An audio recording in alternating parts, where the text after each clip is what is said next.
Halo guys, kembali lagi bersama saya Mr. Chris, pastinya di Mr. Chris Channel tentang mapping dan edukasi untuk kalian semua seputar peta, geografi dan kaitannya. Dan kali ini kita menghadirkan konten baru guys, yang mungkin semoga bisa konsisten berlanjut yang bernama bentar saya mikir dulu. Channelnya bernama kontennya bernama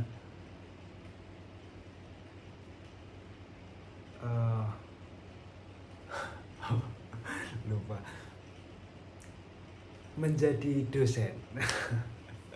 Oke, jadi ya ini hanya keinginan ya, mungkin kalau nanti terwujud ya berarti in the power of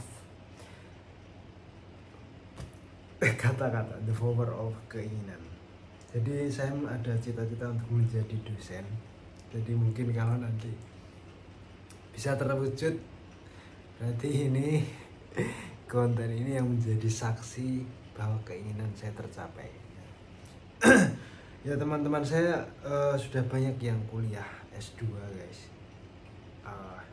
Ada yang ambil di penginderaan jauh, ada yang ambil di S2 pendidikan geografi, dan ada yang ambil PPG. Saya sendiri yang masih stagnan di sini, tapi tidak apa. Kita punya proses masing-masing dalam mencapai tujuan. Jadi hidup bukan berlomba, karena punya waktunya masing-masing. Dan di konten kali ini kita akan menjadi dosen.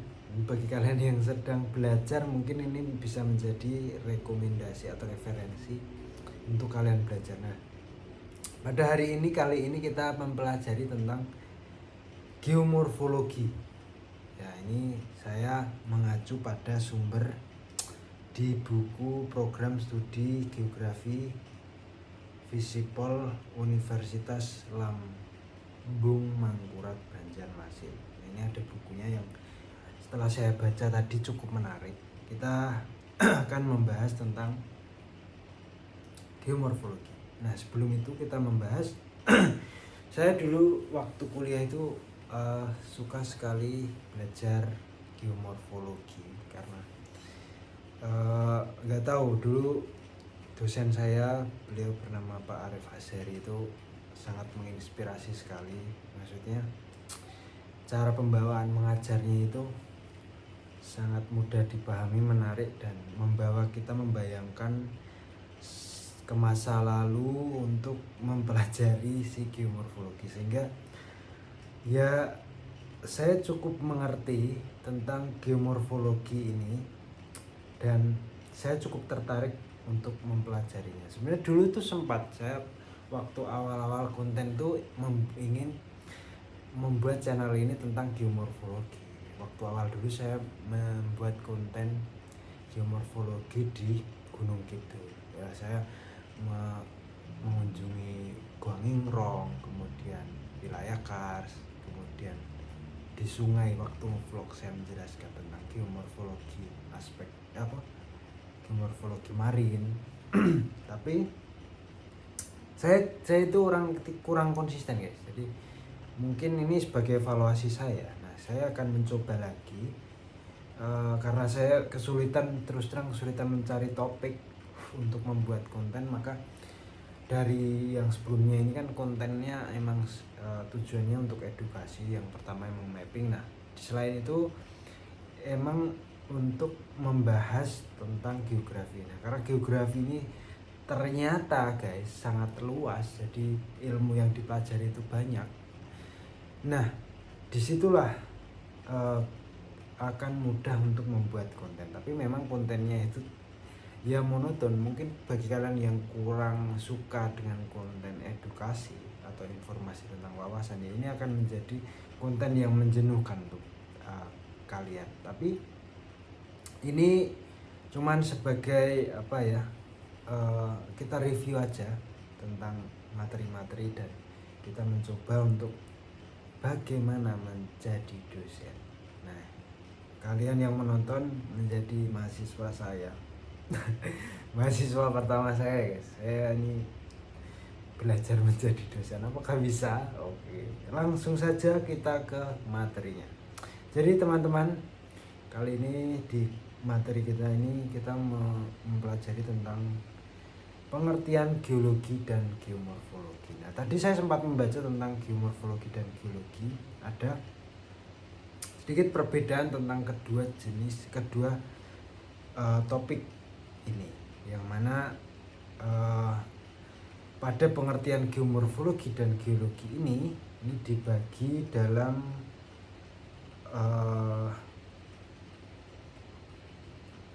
3 bagian, yaitu yang pertama tentang geologi sebagai pengetahuan alam.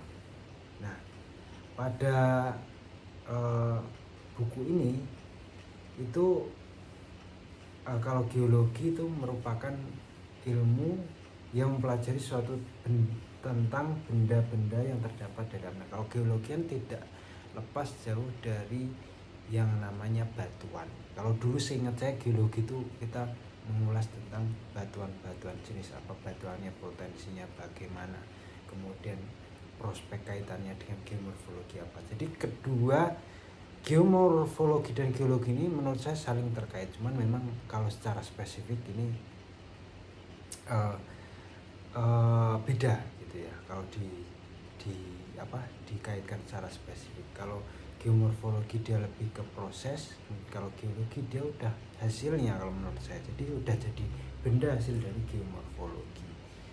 Kemudian kalau dari aspek pengetahuan itu ya memang dijelaskan secara spesifik gitu, secara deskriptif dan bagaimana kandungannya seperti itu.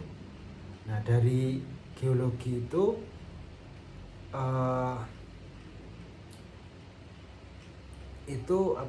mempelajari segala gejala yang ada di bumi, akan tetapi tidak semua gejala geologi dapat dilakukan prosesnya dalam laboratorium seperti fisika, kimia dan lainnya.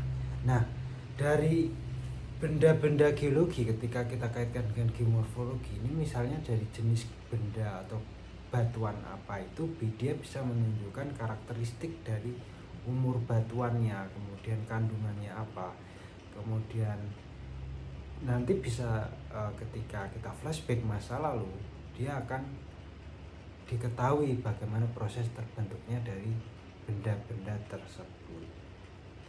Nah, prosesnya lama, dari berjuta-juta tahun. Jadi secara pengetahuan itu seperti itu. Jadi pada intinya geologi sebagai ilmu pengetahuan alam merupakan ilmu yang mempelajari tentang benda-benda yang ada di alam, karakteristiknya seperti apa, kemudian umurnya berapa, kandungannya apa, baik secara fisik maupun kimia. Kemudian yang kedua yaitu geologi sebagai pengetahuan sejarah. Nah, kalau dikaitkan dengan pengetahuan sejarah, maka ini berkaitan erat dengan sejarah pembentukan atau proses terjadinya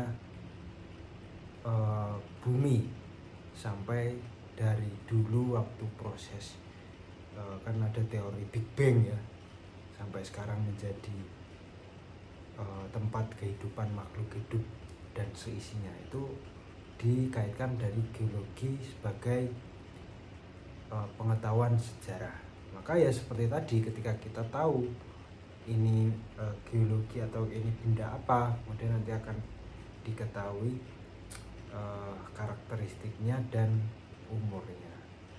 Nah, kalau dikaitkan dengan sejarah lagi, ternyata guys, bumi itu sudah mengalami evolusi sampai 27 kali evolusi. Bayangkan 27 kali. Jadi bertransformasinya itu sangat signifikan gitu ya. Dari duer Big Bang terus tiba-tiba ada awan panas, itu namanya teori apa saya lupa. Terus kemudian membeku terus mencair, kemudian ada proses-proses tektonik, vulkanik, kemudian ya prosesnya panjang seperti itu, panjang. Nah ini menurut ahli. Nah ini menurut ahli, setelah terjadi evolusi itu evolusi maupun revolusi ini kemudian muncul teori evolusi menurut generali ya. Ahli lain J. Hunter menyatakan dalam teori uniformitarisme yang menyatakan bahwa waktu sekarang adalah kunci masa lalu. Nah, ini seperti dosen saya yang mengatakan geomorfologi itu apa the present to the past to the decade atau apa itu, saya lupa itu. Nah inilah dosen yang kurang menguasai ilmu. Oke, lanjut guys. Intinya kalau geologi sebagai pengetahuan sejarah, kita dapat mengetahui bumi ini bagaimana prosesnya, kemudian evolusinya, kemudian perbedaan antara masa sekarang dan masa lalu. Nah, yang terakhir karena sudah di limit durasi, pada topik terakhir yaitu geologi sebagai ilmu pengetahuan. Nah, ini geologi sebagai ilmu pengetahuan ini sangat penting sekali. Kalau tadi kan ilmu pengetahuan alam, kalau sekarang sebagai ilmu pengetahuan alam. Nah, kalau yang geologi sebagai ilmu pengetahuan alam ini mempelajari tentang gejala yang ada di bumi, baik asal, proses, dan hasil. Yang misalnya mempelajari bahan-bahan yang ada di permukaan bumi yang berguna untuk kita semua. Seperti yang dikaitkan dengan cabang geologi dalam ilmu pengetahuan, itu ada geologi ekonomi. Nah, kalau geologi ekonomi itu tentang kebermanfaatan dari batuan-batuan atau bahan-bahan yang mempunyai nilai ekonomis, sehingga banyak kan sekarang kayak tambang batu bara, nikel, timah, minyak, itu kan sangat ekonomis dan sekarang dieksploitasi sehingga dampaknya ke lingkungan sangat besar.